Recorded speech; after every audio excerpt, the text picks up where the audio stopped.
Magandang umaga po. Narito na po ang magiging lagay ng panahon ngayong araw ng Sabado, March 15, 2025.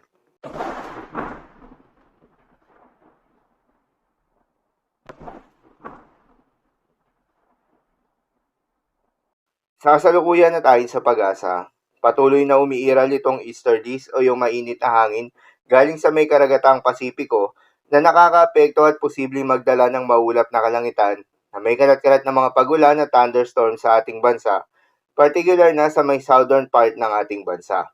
Habang sa nilalabing bahagi ng ating bansa, kasama na Metro Manila, ay asahan na maganda at maliwalas na panahon, ngunit may tsansa pa rin ng panandaliang buhos ng ulan, lalo na sa hapon o sa gabi.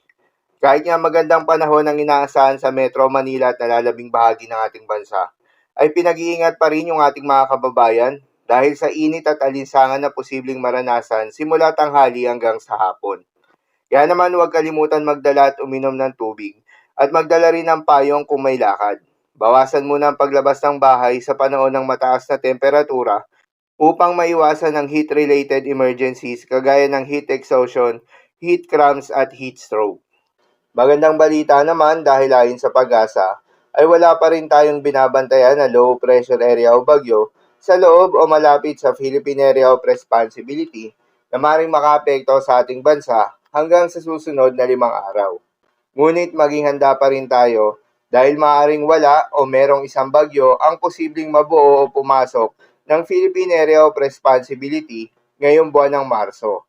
Para naman sa magiging lagay ng panahon ngayong araw ng Sabado, dahil nga sa epekto nitong easterlies, asahan sa Caraga, Davao Oriental at Southern Leyte ang maulap na kalangitan na may kalat-kalat na mga pagulan at thunderstorms. Posible ang mga pagbaha o pagguho ng lupa dahil sa katamtaman hanggang sa kung minsan ay malakas na pagulan.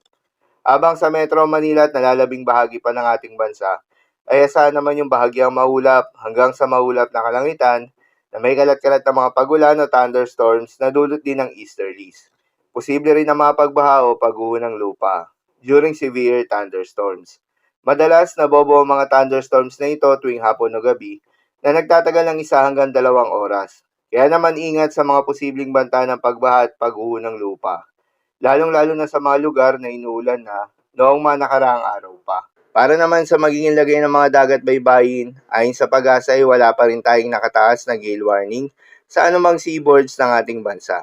Ngunit pinag-iingat pa rin yung mga papalaot ng mga kababayan nating mangingisda at yung may mga maliliit na sasakyang pandagat sa may northern at eastern seaboards ng ating bansa. Dahil inaasahan pa rin yung katamtaman hanggang sa maalon na karagatan. At sa nalalabing seaboards ng ating bansa ay asahan naman yung banayad hanggang sa katamtaman ng mga pag-alon. Ngunit iba yung pag-iingat pa rin, lalo na kung meron tayong offshore thunderstorms activity, asahan yung paglakas ng hangin at kaakibat nito ay pagtaas rin ng mga pag-alon. So yun lamang po para sa lagay ng panahon ngayong araw ng Sabado. Keep safe everyone.